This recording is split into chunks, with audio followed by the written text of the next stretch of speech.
So what I want you to do is I want you to think about just the function that we've learned back in pre-calculus. Any of those functions, like the square root function or the x squared function or the absolute value or just any function, the sine function, those are examples of functions. We can also think of them as mappings. And so to try to find some grounding to all this weird definitions that you'll see here, or that you're seeing,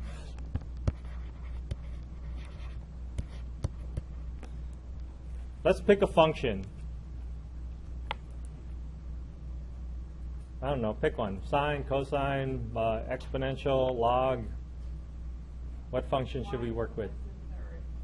Y equals x to the third. Let's pick something else. That's not to say that that's not a good function. That's a good function. But I want a function that would have like restricted domain or range or something. Y equals 1 over x. Ah, okay. That's fine. We'll work with that. So, if we recall one of those random functions that we learned back in pre-calculus, all these things kind of apply to this, except the very first thing that they ask or that they look at is the mapping, or the function goes from what types of values to what other types of values. Okay, so if we officially call this f of x equals 1 over x, and that's just the name, right? We can look at the function f as a function that takes a real number and sends it to another real number. It takes a function, it takes a number like 3 and sends it to another real number like 1/3. Or it takes a function 5/6 and sends it to another real number 6/5. Right? So this is just the reciprocal function. It's just a function, and it has its domains and ranges. So let's talk about the domain and range. They call it a codomain. So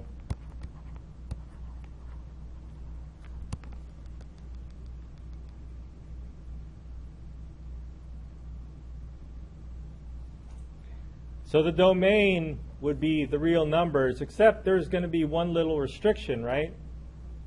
There might be some numbers that we cannot put into here, into this function. So your domain here would be all real numbers, except for what?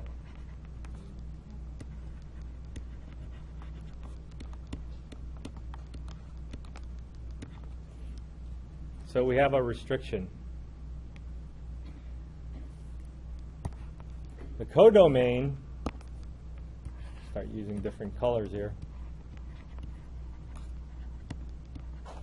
Codomain would be where this thing would live.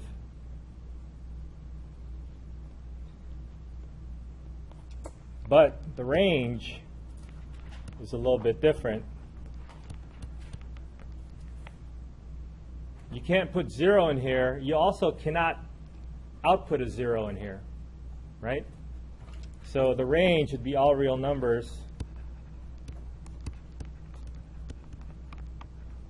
except 0. Now instead of saying 0, it's not x is equal to 0, it's the range values that we have, so it's y equal to 0. So it's all real numbers except for y is equal to 0. And if we sketch a graph of that, we kind of see how that works out.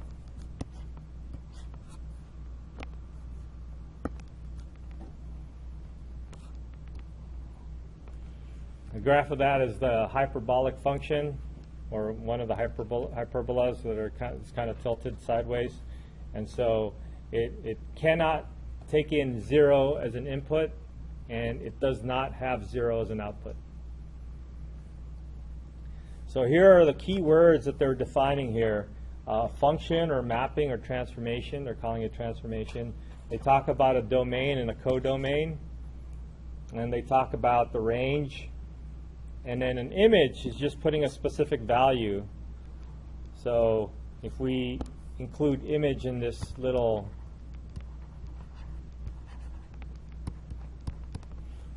in this little recall box, we can say image of a particular x value. What's the image of 2? Is just putting 2 into the function and getting 1/2. So your image in this case is 1/2. Your image for 5/6 is 6/5. Your image for the image is just the output value. Okay. Well, in this case, it's just an R value because that's the codomain. In the cases when we're dealing with transformations from Rn to Rm, your images will be vectors in this codomain, whatever the codomain is. Okay? Codomain is just the place where your output is. In this case, you do something to it, and then your output. Yeah, where the output lives is the codomain. It's what? It is. It's not like a codomain. It's like a co-packet capacitor. We're not sharing. It's on the other side, right? Yeah. Yeah. Yeah, it is kind of silly. Some books and some people, they use the word codomain and range kind of interchangeably, or they refer to it as being the same thing or whatever. So in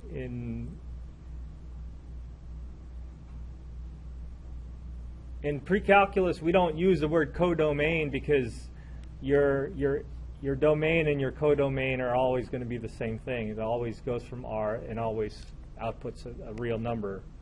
So it always takes in a real number and outputs a real number. So the discussion of codomain in pre-calculus is not important.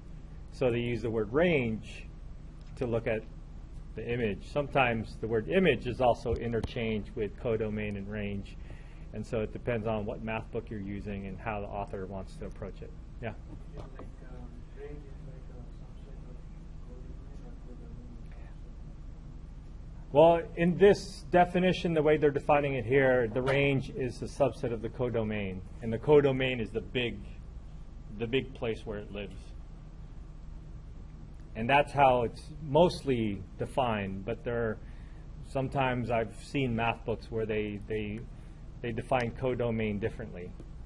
They define codomain as the range, which makes it weird. Yeah. For this class, they're not the same. There's no co-range. No, there's no co-range. Although there is a transformed range, but we just call it the range. The range, right. I mean, range 2. Sorry. Yeah. Yeah. The image is like what the specific. So they say the image of X as one particular input, but sometimes the image is also defined as the range if you say the image of like a set of numbers or something weird like that. And then now that gets into infringing this definition of range. And so let's just stick with this notation, and we'll try to remind each other of these definitions as we come along and run into more of them.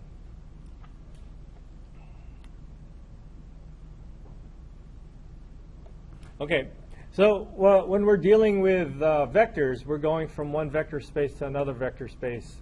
Then this transformation, which they're calling T for right now, can a lot of times be written as a matrix. And then when you're able to write your transformation as a matrix, then it becomes a special type of transformation. So it turns out that this is a fact that we'll see later on. If T can be written as a matrix, then the transformation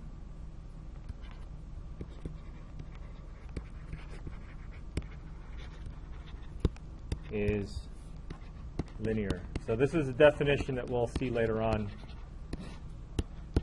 And then actually this isn't the definition, this is more like a criteria. We'll see the actual definition of what linear means, and then we'll take a look at that transformation.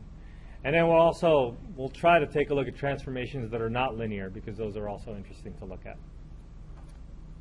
Row operations.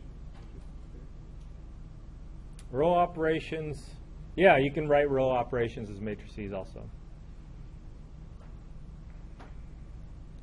All right, so that's a general introduction to transformations. We haven't really introduced it, we just have a bunch of definitions. Let's take a look at, let's see what I have in my notes. Let's take a look at, so here's a picture of what a transformation might look like.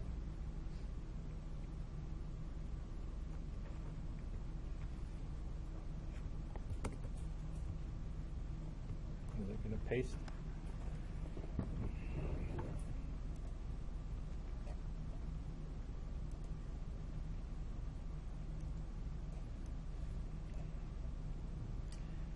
So the codomain is the whole thing, Rm. The domain is Rn over here. The codomain is the whole thing.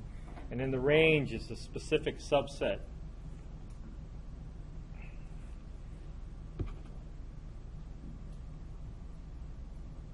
It's a specific subset of the codomain. So that's what the range would be. Anyways, let's do a few more definitions of things.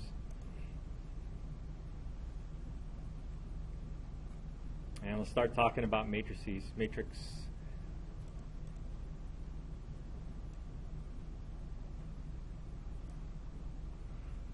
See what all this stuff says. Is domain just X? Domain, think about that as the input. It's the thing that you're going to put into the transformation. In fact, transformation, if we're kind of making this analogy with pre-calculus, I don't know if you remember drawing those function machines. We have a function machine.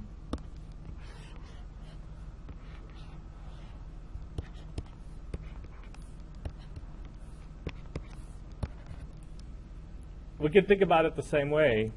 It's the same kind of thing we're dealing with here.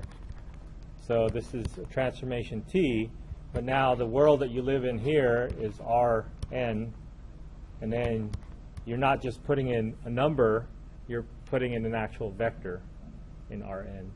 And then your output here isn't just another real number, your output here lives in Rm, and then that output turns out to be another vector. So we can call it y, but we'll see that it's sometimes called t of x, or whatever the input was. And that's how I think they put parentheses here. That's how they write it out. Just like here, we say y is equal to f of x.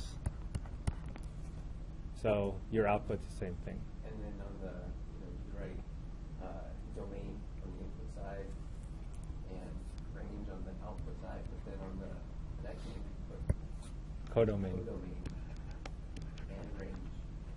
So codomain, and then the range should just be a subset. Maybe it's the whole thing. Who knows? Maybe it is the whole thing. It could be. It doesn't have to be, though. So it could be everything in Rn could be the codomain and the range. That's what the picture is like. Well, the picture kind of makes it look like the whole thing is 3 dimensions, but the actual range is just 2 dimensions. So that's possible, which is not the whole thing. So in this case, the codomain and the range might not be equal. Right. So range is a subset of codomain. Could be equal.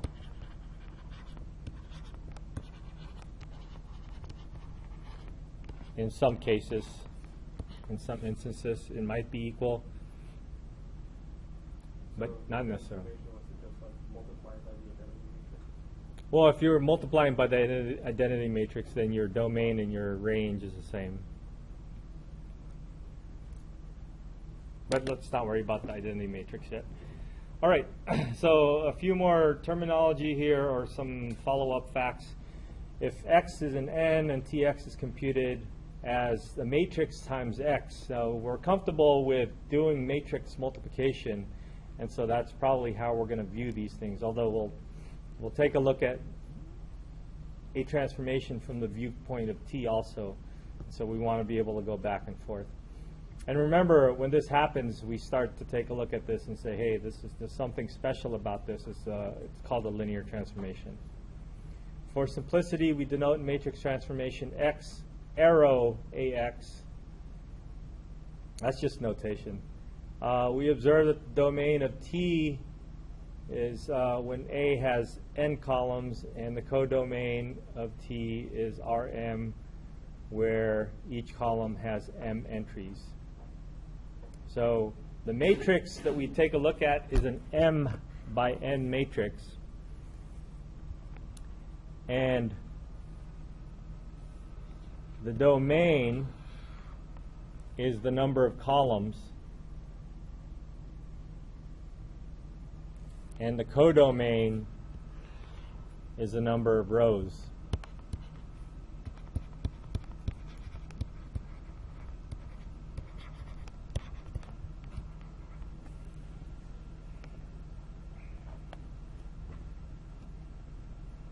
And then the last bullet point says the range of T is a set of all linear combinations of columns of A, because that's how the transformation is written.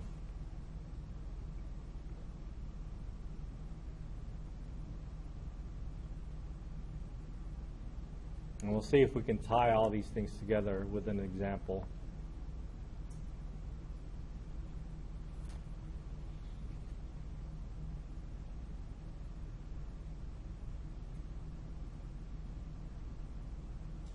Okay?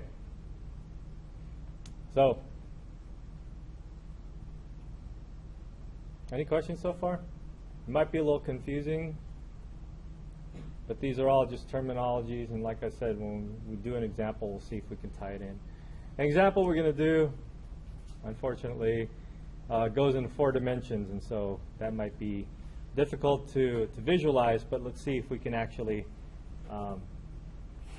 make sense out of it just by looking at these vectors as abstract vectors.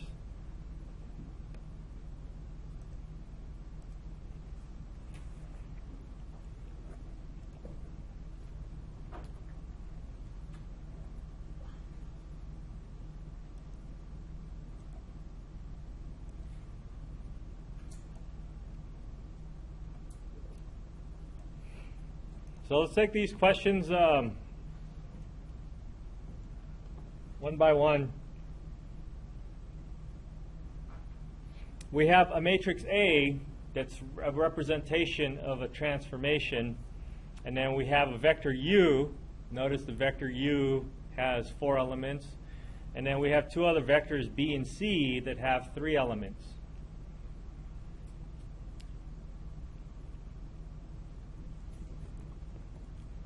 I think this is a typo here.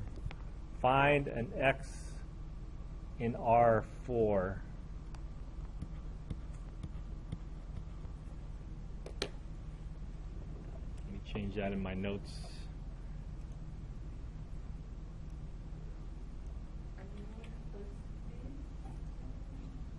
I'll try to post it.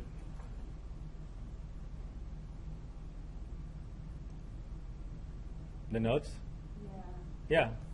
I try to post it after class. Sometimes I forget, but it definitely would pop up the next day.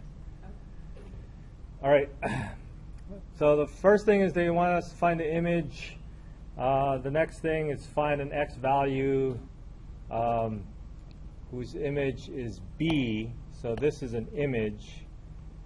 And then is there more than one X whose image is B? And then determine if C is in the range. So these are all interesting questions, and I think these questions help us try to understand those definitions a little bit better.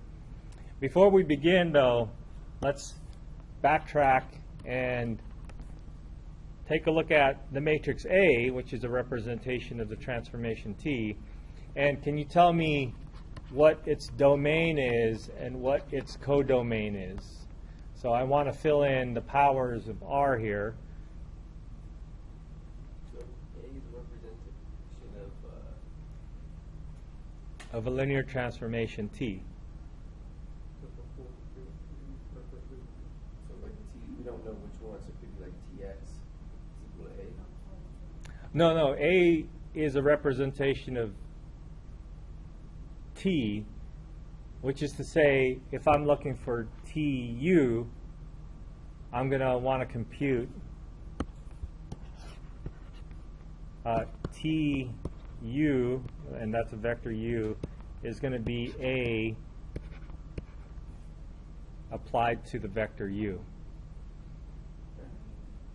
Okay, but before we do this, I still want numbers up here. So I need to know, I don't need to, but I'd like to know what my domain and my codomain are. So what's my domain? 4. So the domain is 4, because remember that the domain corresponds to the number of columns of my matrix.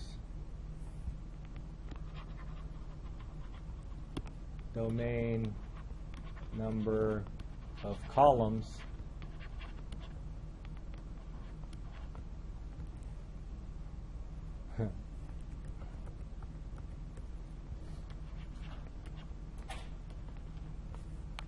And then my range is what?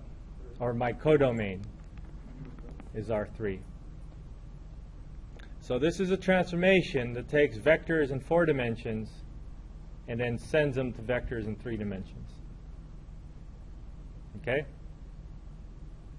Does that idea make sense?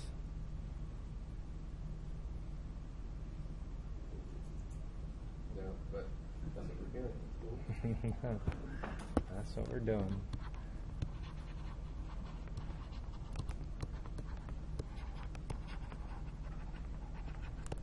So my domain and codomain are R4.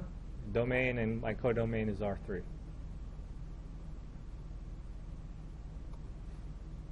All right? Now let's get into the business of finding images and then see if we can eventually take a look at the range of this. So the image of U, or the image of U under the transformation T, is going to be T parentheses U, or T of U. And that's the same thing as A times U. So that's 1, negative 3, 6, minus 6, 0, 1, minus 5, 4, 2, minus 4, 2, minus 4. And then I'm going to multiply this. This is essentially a matrix multiplication. 2 minus 1, 1, 2.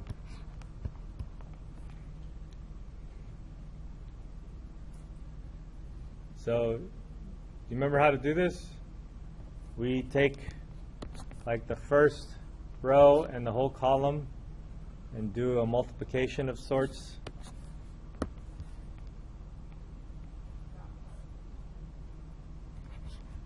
So I'll do a dot product. So 2 times 1. I'm going to write it all out. 2 times 1 plus minus 3 times minus 1 plus 6 times 1 plus minus 6 times 2. So 2, 5, 11. 11 minus 12 is minus 1. Is that right? Is that right? What? Yeah? What, -1? Yeah? Okay, well, good. We got through the first one. So we do the same thing. We take the second row now. Second row, and then the same thing where we do like a little dot product action. So we get 0 times 2 plus 1 times negative 1 plus 5 times 1 plus 4 times 2. So that's 0. This is a minus 1 plus 5 is 4 plus 8 is 12. Is that right? Yeah, I can throw that. Okay. Can I get another amen on that? All right. So the last one is 2 plus 4. That's 4 plus 4. That's 8 plus 2 is 10. 10 minus 8 is 2. So instead of 2, -1, 1, and 2, if we just let it be variables, we can rewrite the linear combination of the transformation. That's how you. That's exactly how you write So the transformation. when we're talking about the span, are we talking about the range? Yes. So that's what they said. The span of these columns is a range. Yeah. I don't know. Which one? Oh, crap. Negative. Yeah, it's negative. So that would be negative here, and that would change this to 2.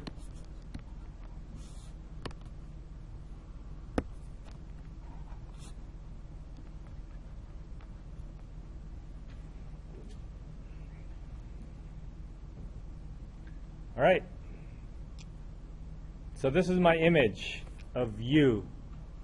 So u, this vector, 2, minus 1, 1, and 2, gets mapped to minus 1, 2, 2.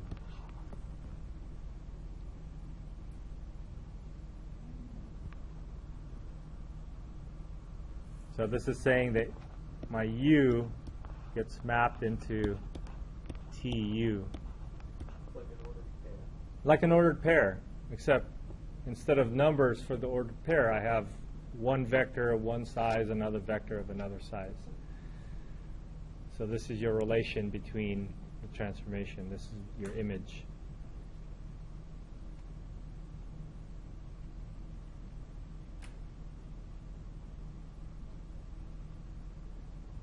Okay? So this one vector over here will be in the range, which is in the codomain. And later on, we'll take a look at what happens in the, if we can figure out what the whole range is equal to. All right, are we good with this? Ready for the next one? All right, let's see if we can get that next one going. I think maybe I can just take this. How does linear dependence and independence I don't know. We have 4 columns, and each of them has 3 components. Are the columns going to be linearly independent or dependent? Remember about the number of columns and the number of rows?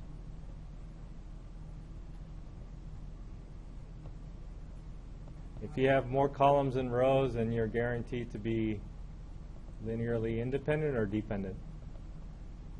Dependent.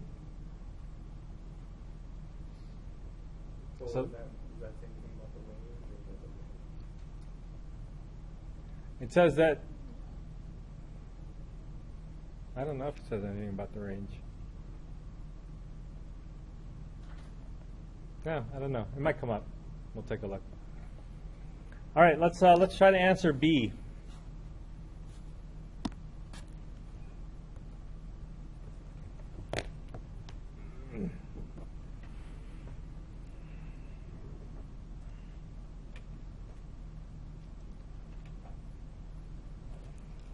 So we're done with A.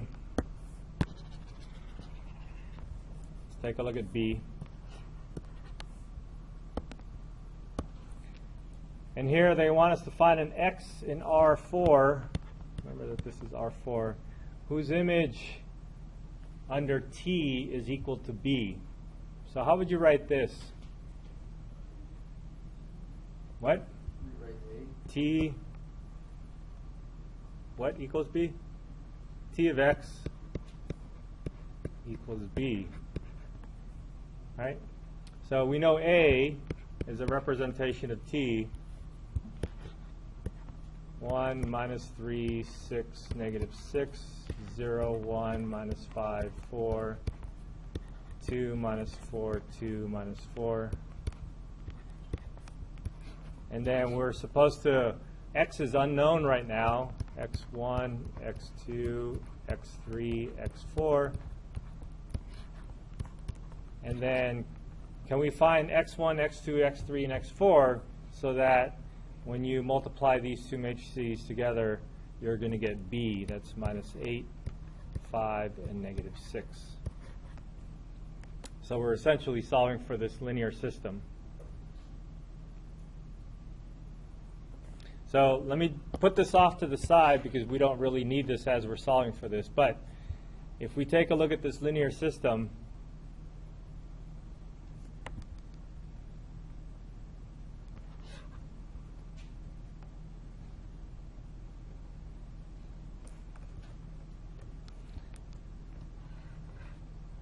we have 1 times x1 minus 3 times x2 plus 6 times x3 minus 6 times x4.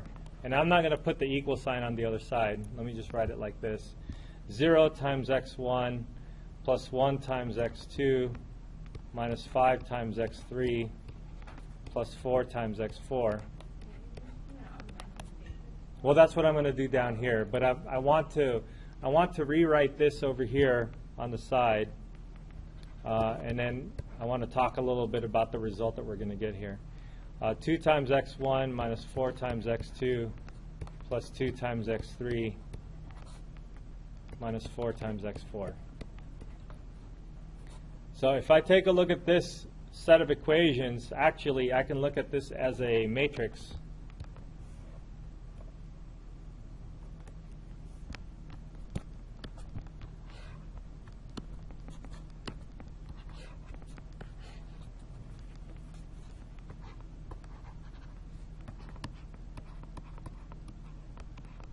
This matrix is how somebody would define T of x. So T of x would look like this. So this is generally how a transformation is defined. You have the number of variables here that's needed to make up your x value. That's your domain. And then 1, 2, 3, there are 3 functions that make this up, and that would be your codomain. Your codomain's in R3. Okay? So this is T of x, and T of x equal to b would be setting each of these things equal to whatever components of b are. All right? But instead of doing that, we're going to bypass that and then do the augmented matrix business. So let's actually solve for this. Your augmented matrix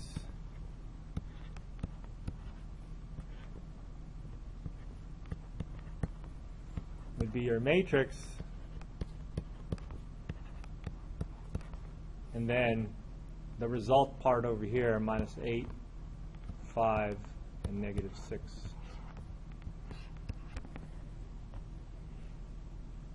Okay? So what we want to do is row reduce. Looks like row 2 is already taken care of. We have the pivot column at 2. And then now we just want to get rid of the 2 in the third column. So I multiply the first row by negative 2 and add it to the third row. I'm going to keep the first 2 rows the same.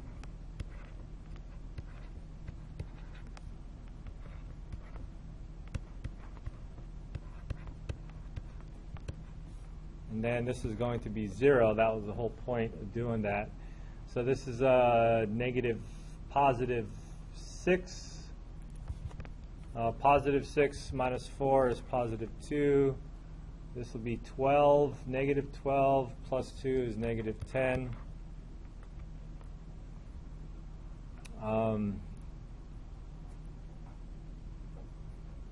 This would be positive 12.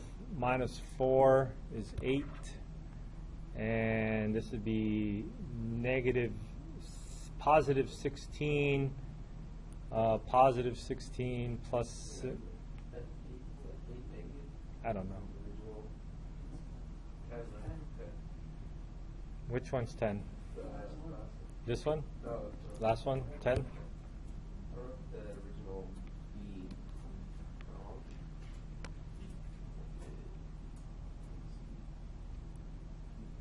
I wrote it correctly, right?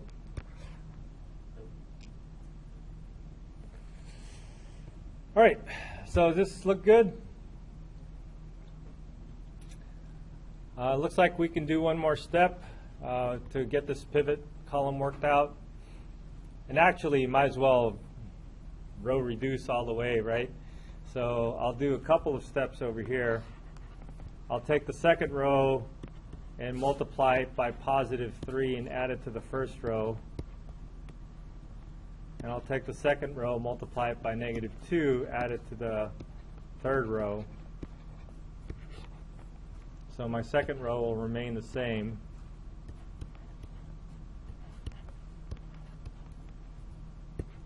And I'll see what happens.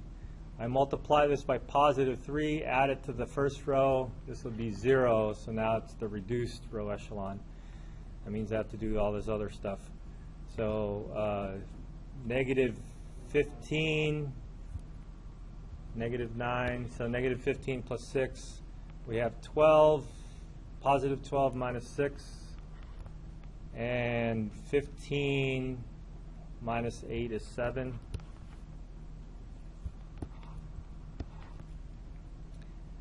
Now to deal with the third row, I got 0 for this 2 becomes 0 because that's the whole point. And then now I got -2, +10, -10 is 0. We have +8. Is this all going to be 0? And this is 0 also. So it looks like I have 2 pivot columns.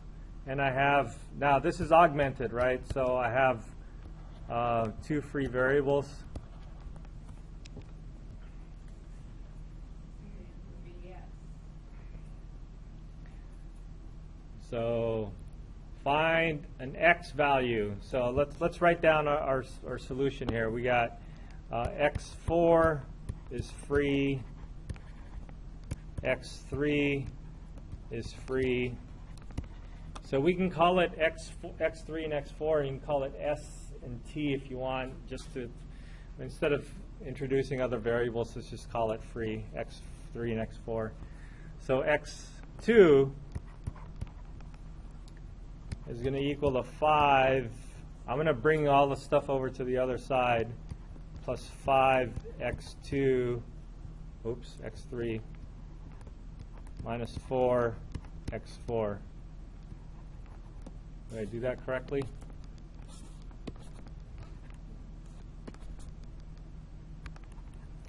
So I wrote this as x2 minus 5x3 plus 4x4 is equal to 5. And then I solve for that. So here's that 5. Here's the minus 5x3 brought over to the other side. And here's the 4x4 brought over to the other side. It becomes negative. Okay? And we'll do the same thing for x1. I have x1 plus 0x2 minus 9x3 plus 6x4 equals 7. So the 7 will remain positive. The -9 will be brought over to the other side as +9. It's multiplied by x3. And then the 6x4 will go to the other side as -6x4.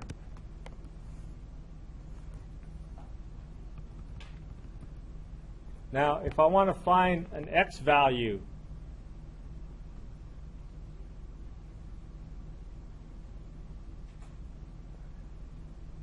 that would make this a true statement. I have an infinite number of solutions. I not only have one parameter, I have 2 parameters. So set those constants. Let's put 0 and 0 first, and that would be a nice, easy one. So your possible solution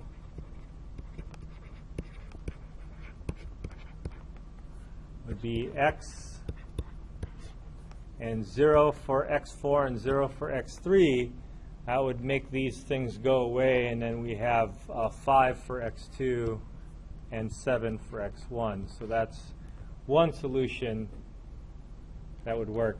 This is going to be a vector in your domain that would get an image of -8, 5, -6.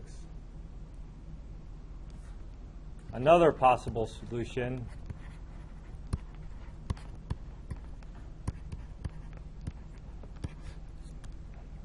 would be if you let one of them equal 0. So it looks like I put the free variable 4 to equal 0 and the free variable 3 to equal 1. So 4 is equal to 0 and 3 is equal to 1, and my x2 is going to be 5 plus 5. And then 7 plus 9, because x4 was equal to 0. So this is another possible solution. So I have an infinite number of answers that I can put in here as long as it satisfies our equation, as long as it satisfies these conditions. You can put in any value for x3 and x4 and then find your x1 and x2, and then those are your possible vectors. Evan? C, as long as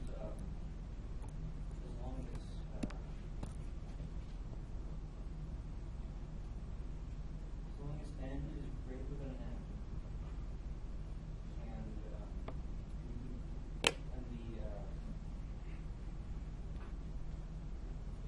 and we find one solution for B. We find one x for B. Then the answer is C is yes. Yes.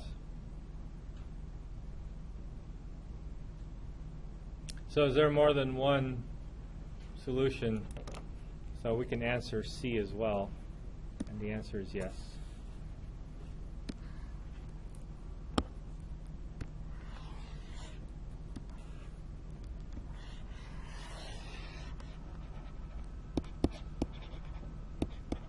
So in this case, we have more than one solution, right?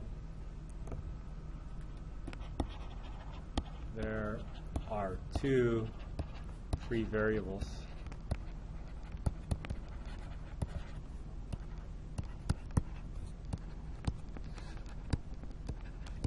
Which implies that we have an infinite number of solutions.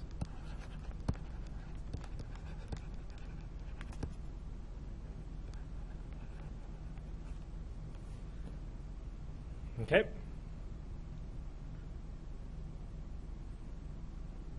So what we're seeing is a bunch of input values going to the same output value. Does that make sense? We have a whole bunch of input values going to the same output value. Have you seen anything like that in pre-calculus?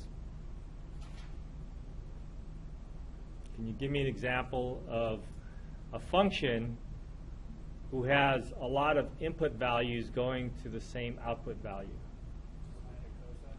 Trig, sine or cosine. A line would work too, but that's kind of boring. So a trig function is an example where you have, let's take sine.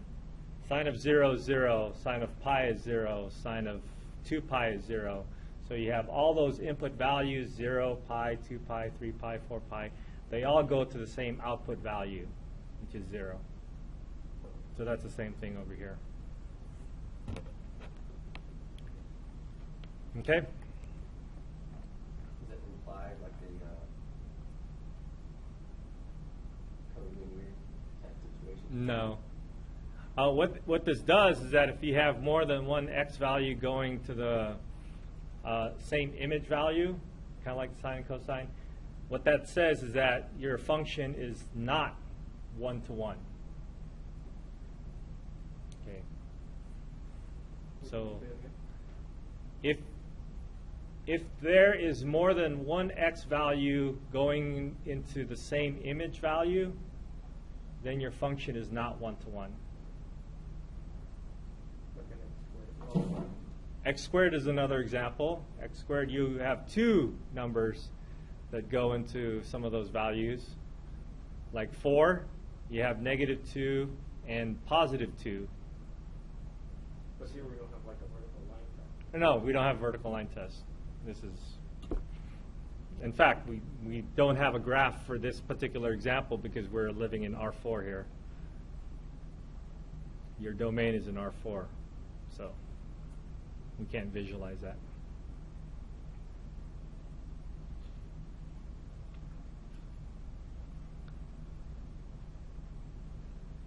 All right, C is determine, or the last one, determine if C is in the range of the transformation. We essentially go through the same amount of work, and I don't know if I want to go through that, if in fact it will be. Will it be? Since, Well, let's see. there's going to be a free variable, right? Yeah, there's going to be free variables, so it's going to be. Because it can be anywhere. Yeah. See, I changed the problem, and then there was something else that they had an example, but I changed the problem, so I. Yeah, I was looking at the slide and I was like, those numbers.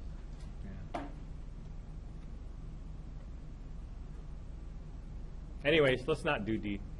Yeah. Would you just do the same process then? Yeah, you would do the same process instead of -85, -6. You would put 104, 10, -4, and then it looks like we're going to have free variables. So we're going to have this will be in the image, and then it's going to be in the range. So again, this isn't the one-to-one. This is not one-to-one. Right. Let's talk about the range, though, because this is mentioned in some of the bullet points earlier. So let's copy this anyways.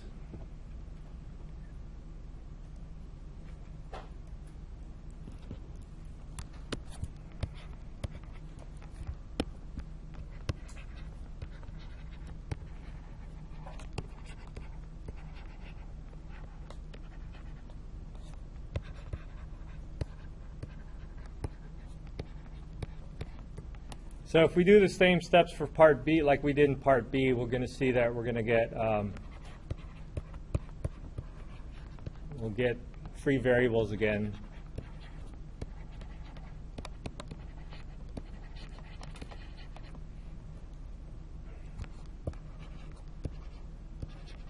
So yes, this will actually be in the range.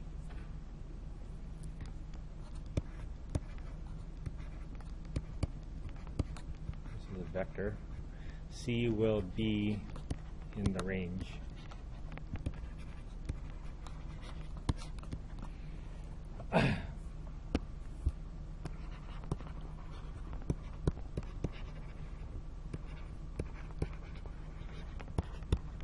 So the other question would be, what is in the range?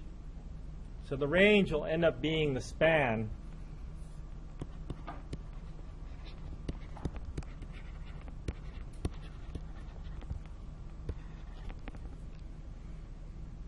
The range will end up being the span of the column vectors. We're looking at like T of X is equal to C. Yeah. So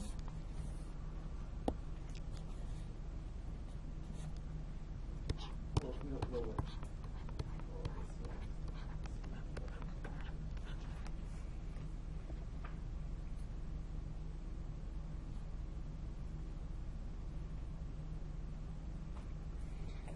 so if we take a look at the span of this, span of the column vectors, -3, 1, -4, 6, -5, 2, -6, 4, -4.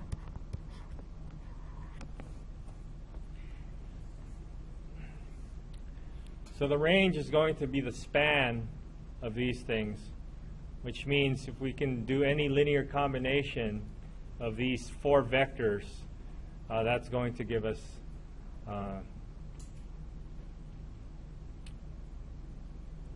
the image.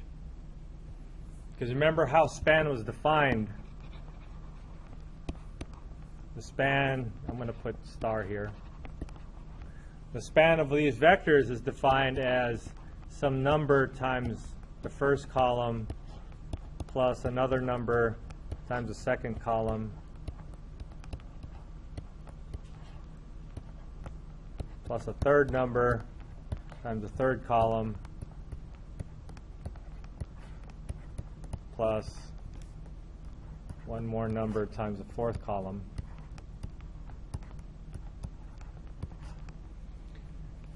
So the span would be any linear combination of those four vectors. And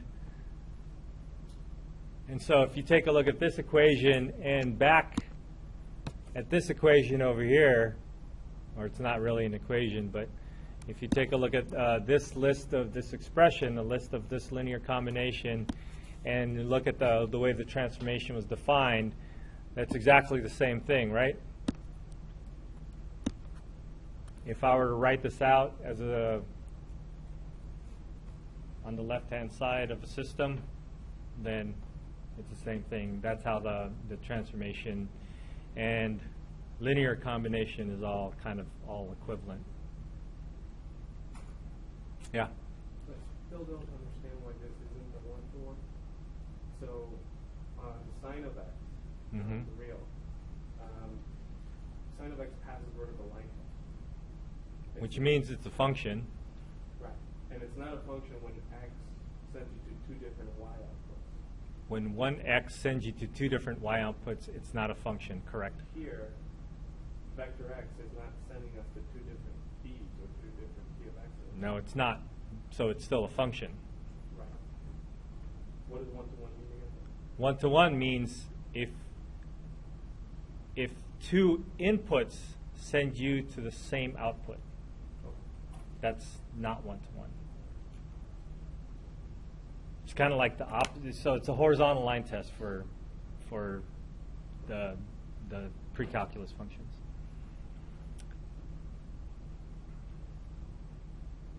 Okay? Any questions? All right, so So what is that span of x down there? the span of x, no, this is a span of star. So this is star, which I didn't want to rewrite all these vectors over again. So the span of that thing is equal to the linear combination of this. By the way, each of these is three components, and then there's four vectors. So what can we say about this? So is this linearly independent or dependent? It's dependent because we have more vectors than we have components. So really, we can eliminate one of these. We can eliminate one of these, or maybe two of these vectors.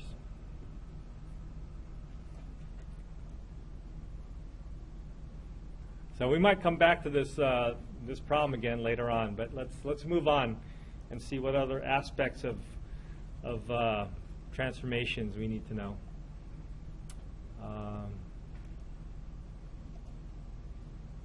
And here it goes. Linear.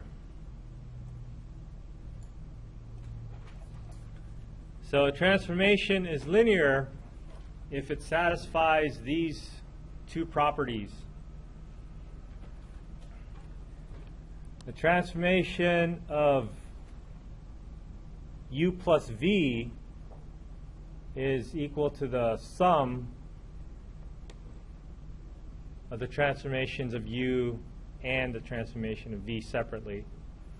And then a scalar multiple of u, the transformation of a scalar multiple of u, is equal to the scalar multiple of the transformation of u.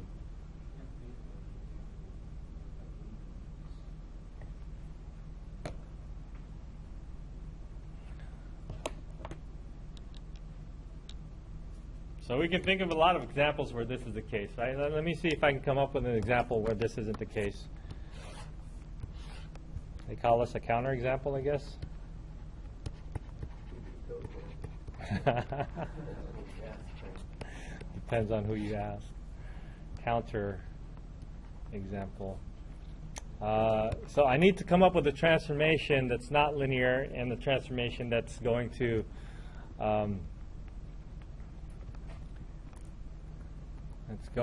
that we cannot write as a matrix. And so let's see if I can go with a simple example from R2 to R2. And let's say my transformation, oh, it's too late. I'm doing it already. I thought we were already assuming that it's complicated. Oh, no, if it takes the form of matrix, then it's automatically linear, which is why I kind of actually didn't read the book. I just kind of looked at the PowerPoints. Maybe I should have read the book to see if they came up with something different, but that was Relates to our experience. that just got recorded, didn't it? Pause and erase. Okay. That's a union violation. So remember, if you do something weird to your input values, like square them or put them under square root or something like that, then automatically becomes nonlinear. So that's just simply what I'm going to do.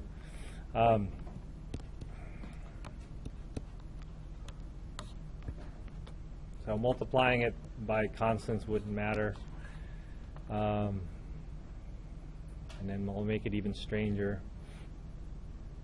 Well, you have two quadratics. Yeah, well, whatever it is that makes it nonlinear.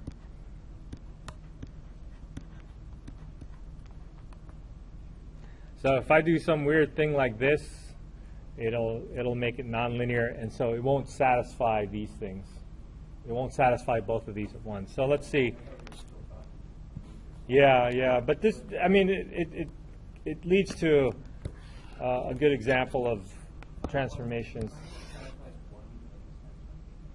Oh, now you're asking too much. I don't know. Now I have to think harder. Let's deal with this and see what we can find. So T of U plus V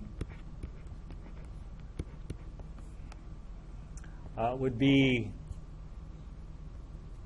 let's make U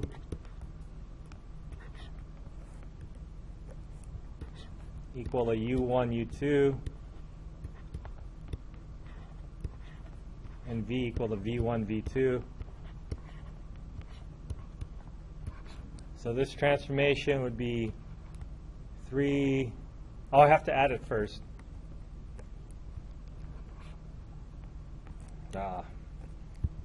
T parentheses U1 plus V1, U2 plus V2. And let's put now, instead of X, I'm going to put U1 plus V1. So your output is going to be 3 times U1 plus V1 squared plus U2 plus V2. And then 2 U1 plus V1 minus 4 square root of U2 plus V2. So normally I'd want to simplify all this out, but I know I'm going to get some not so good things. So why don't I jump to the other side over here and say TU plus TV. So that's T U1 what? U1 U2 plus T V1 V2. So this is equal to 3 U1 squared plus U2, 2 U1 minus 4 square root of U2. So this is T of U, and then now I'm going to write T of V.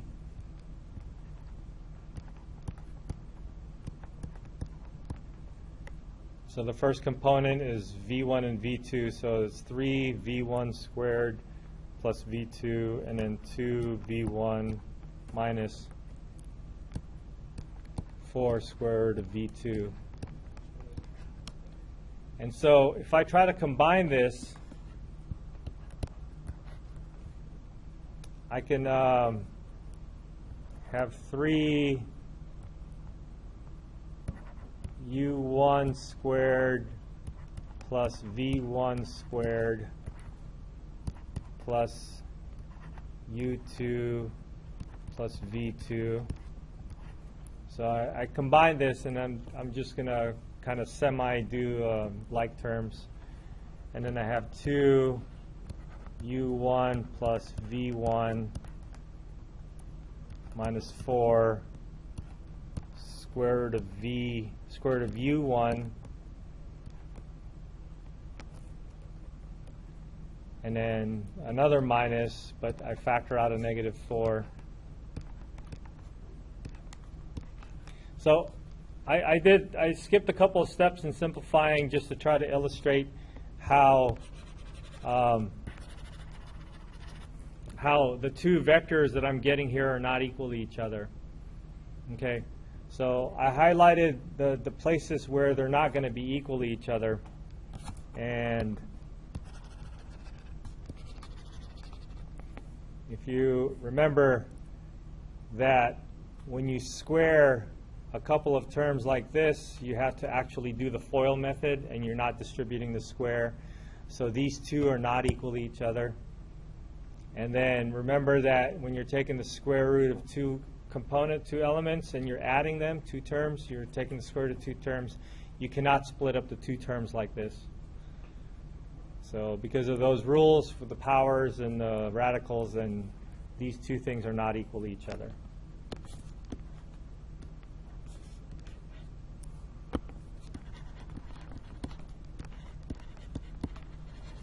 And because they're not equal to each other, then these two things are not equal to each other. And so they're not linear. So this is an example of something that's not linear. It's a transformation. Sure, it works as a transformation, but it's not a linear transformation.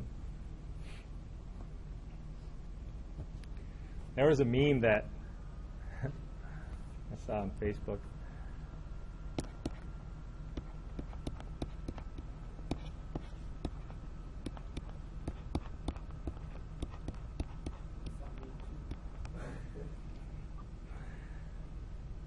Said, whenever somebody does something like this, a cat dies.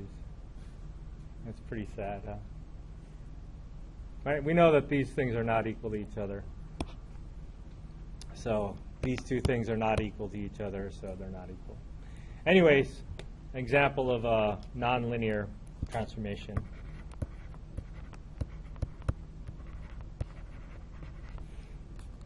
And then if we try to do this, this might work. No, it might not work. It probably won't work either. So you can check the second criteria for linearity. Okay, the point here is that any linear transformation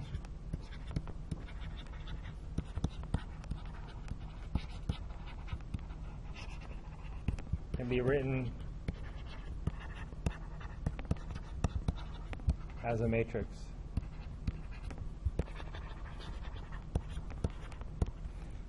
So if you have a linear transformation, then you can write that as a matrix. If you have a transformation that's not linear, then there's no way we can write this as a matrix. Okay? All right, let's move on.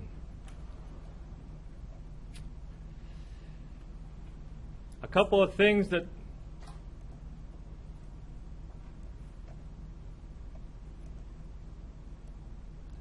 follow from linearity is that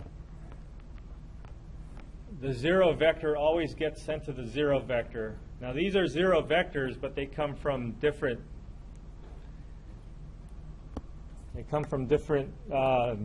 worlds. So if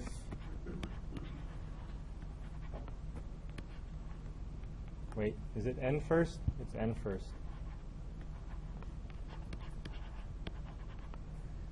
Right? Is that right?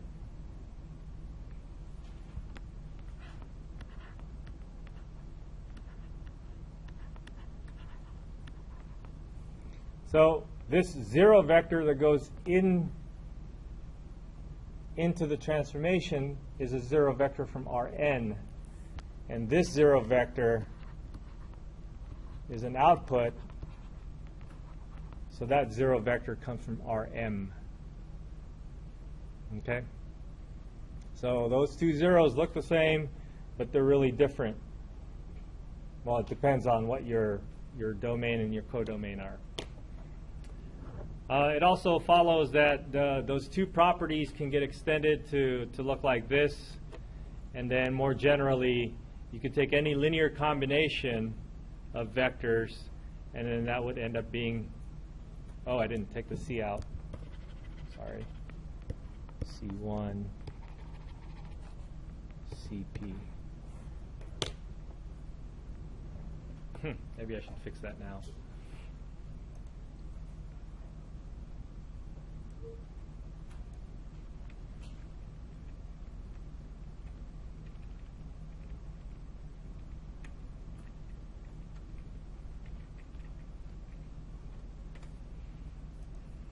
There, it's better.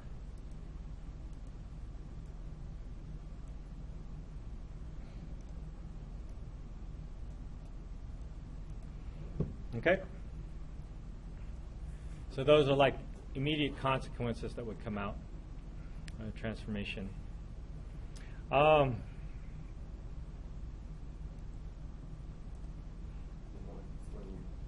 long as it's linear.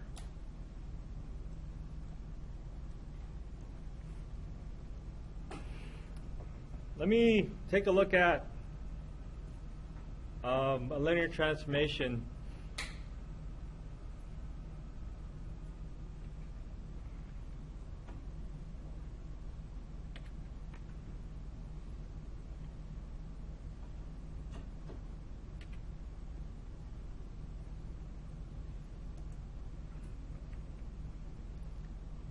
And see what these linear transformations actually do. Hey, we could take a look at a vector. I wonder if this will work.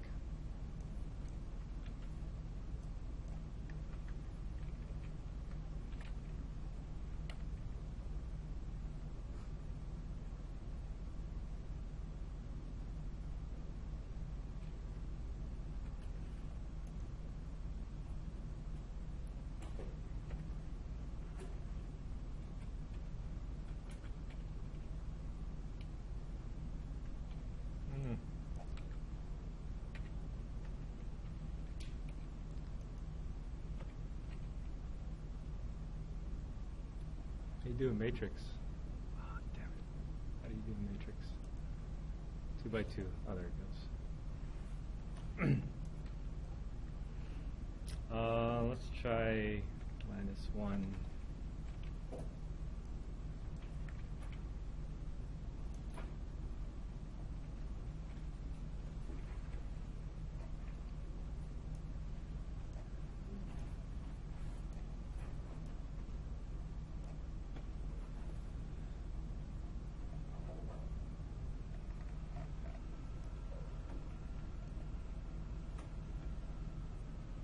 So this is an example of a transformation that rotates your current transformation over.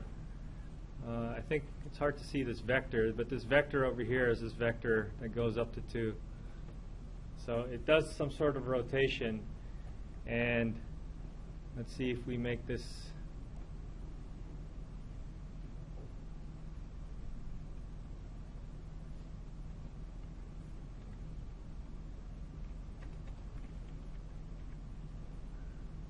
And so this is another example here where the transformation kind of rotates and then squishes it a little bit.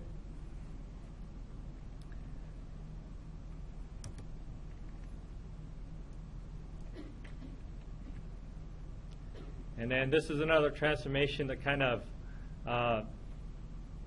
drags it over to another side. And so what might be interesting to look at, let's see if we can take a look at a graph. X 0 less than X less than 1, 0 less than Y less than 1. So here we can see a transformation that takes a square, and then it kind of stretches it. And what it does is, let's make the stretch not so big here. It does a little stretch, and this is called a shearing transformation, where the matrix representation is 0, 2, 0, 1, or I'm sorry, 1, 2, 0, 1. And what happens here is that if you change this upper right-hand side over here,